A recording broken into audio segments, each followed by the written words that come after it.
Maybe if you made the right sacrifices, you wouldn't have so much trouble with women. If you got your act together completely, maybe all the suffering would disappear from your life. A real relationship is a wrestling match. It's a grappling phenomenon. Why is the world so rife with suffering? One answer to that is because we're not yet what we could be.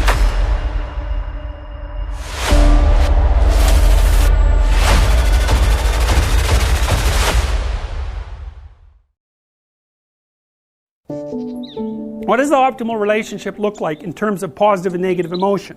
You might say, well, utopia, nothing but positive interactions. It's like, no.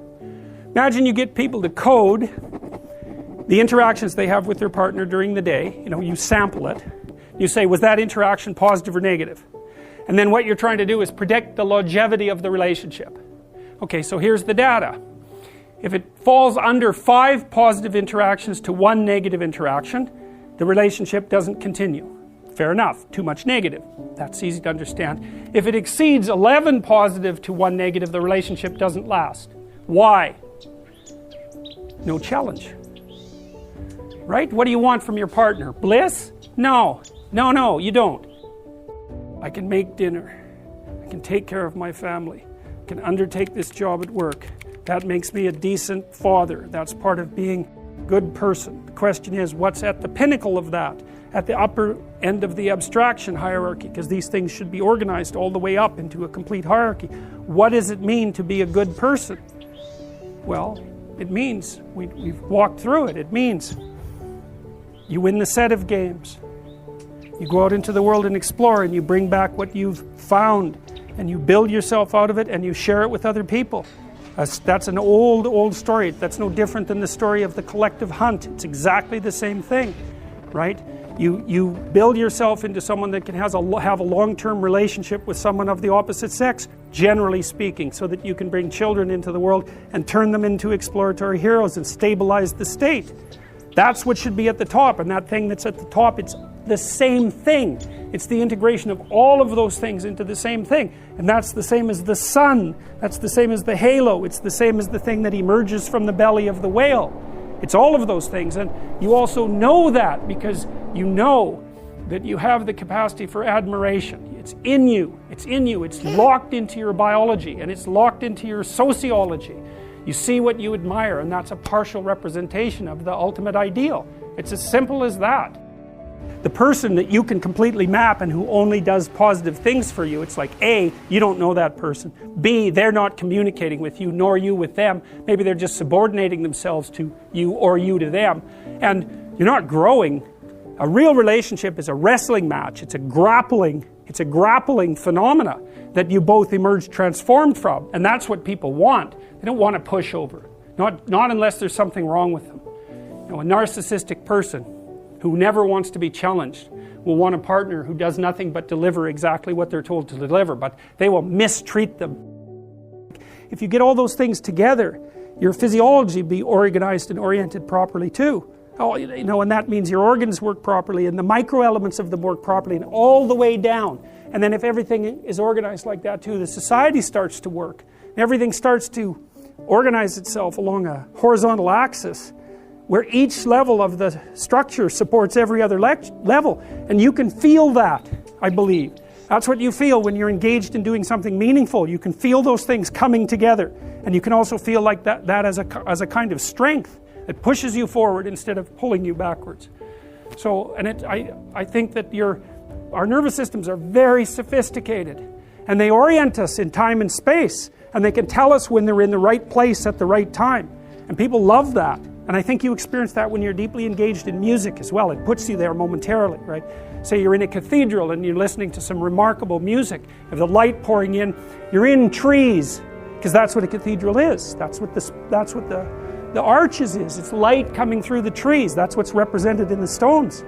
You're in there, you're looking at the light. It's pouring down at you. You're at the center of the world, and there's a great piece of music playing. And it's an indication that everything is stacking up along this one pole. That's what it's supposed to produce. That produces a religious experience if it works properly.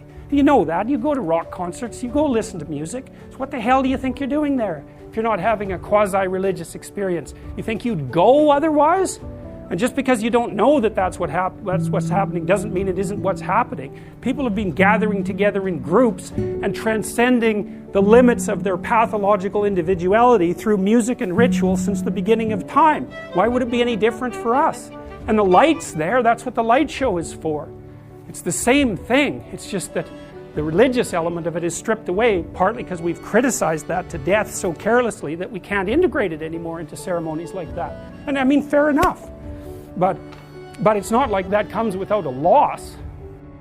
The degree to which the terrible part of the world manifests itself in your life is proportionate to how insufficient you are. And we don't know the full extent of that. If you got your act together completely, maybe all the suffering would disappear from your life. Or at least maybe all the unbearable suffering.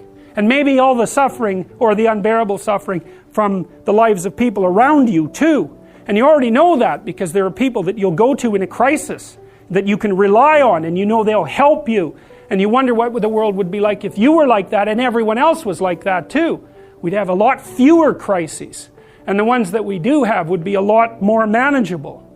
And so when people say, well, why is the world so rife with suffering? One answer to that is because we're not yet what we could be.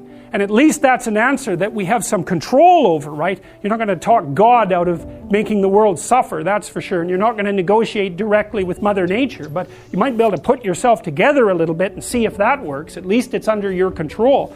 And God only knows what the upper limit of that might be.